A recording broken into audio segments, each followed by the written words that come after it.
Hello, future designers and developers, and welcome back to another tutorial.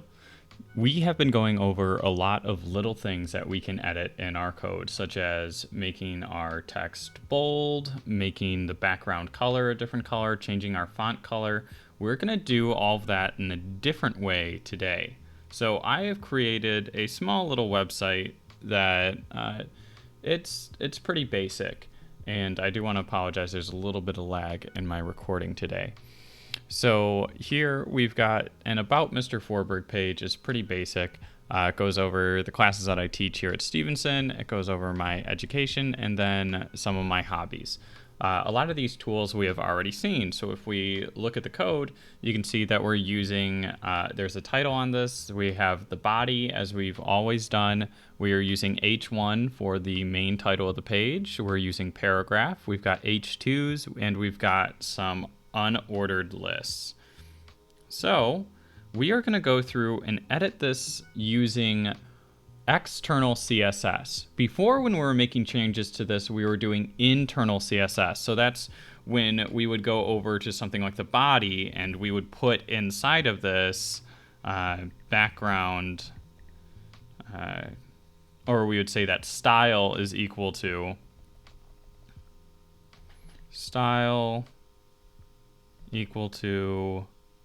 in our quotes, background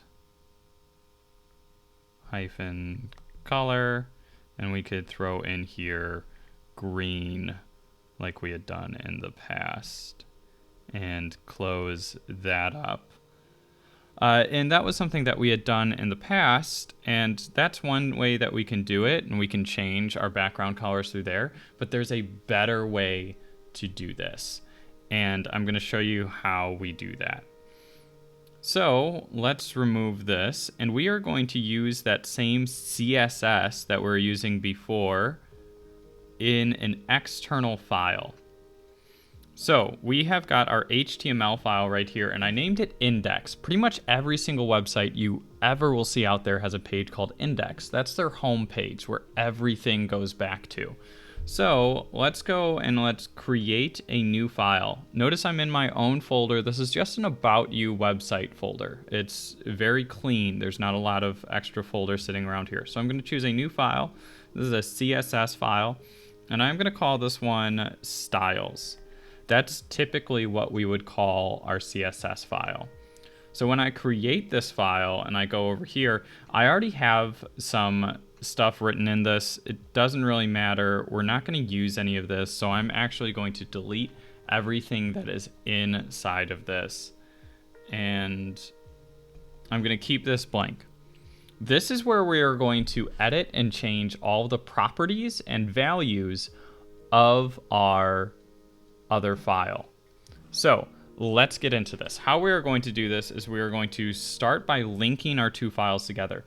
Remember, the head part of your code is actually where we have our elements that aren't visually shown there.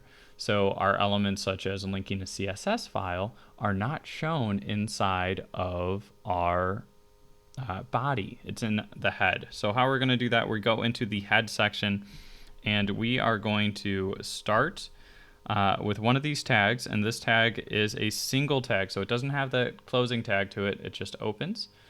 So this one is link, because we are linking a file, and then rel, that's going to give us the name of the file that we want to link. So we named that file styles, so I use my quotations around styles.css. And I will close up that. And now I'm going to put another space.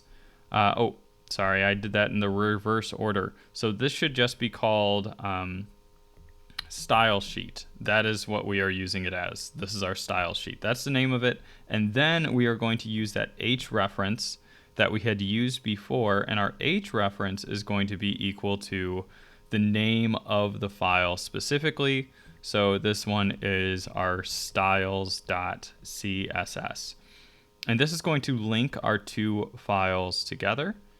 And I am just going to close this up. You may have seen this before. It is commented in when we create a default file, but this is going to give us that link to our CSS file. So inside of a CSS file, there's a little bit of a different syntax, but nothing too crazy.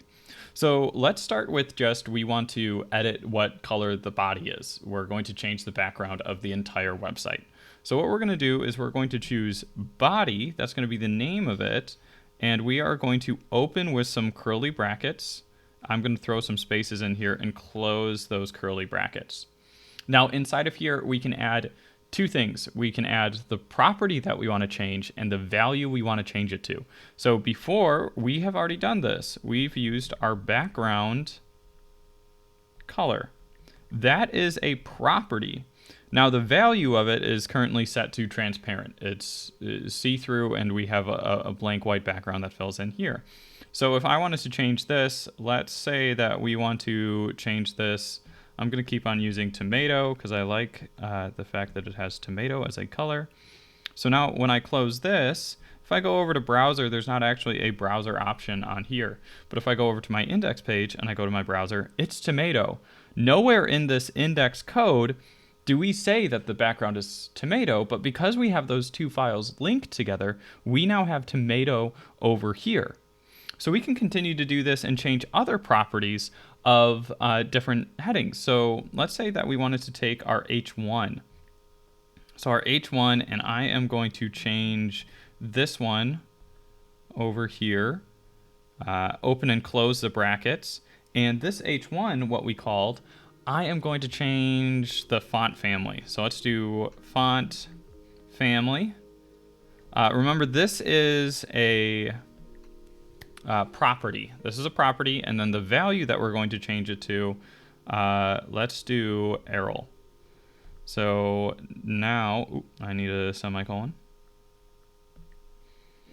And we'll go over to our index, go to browser, refresh, and you can see that about Mr. Forberg is now in Errol. It's not that sans serif font anymore, or it is sans serif. It's no longer serif font.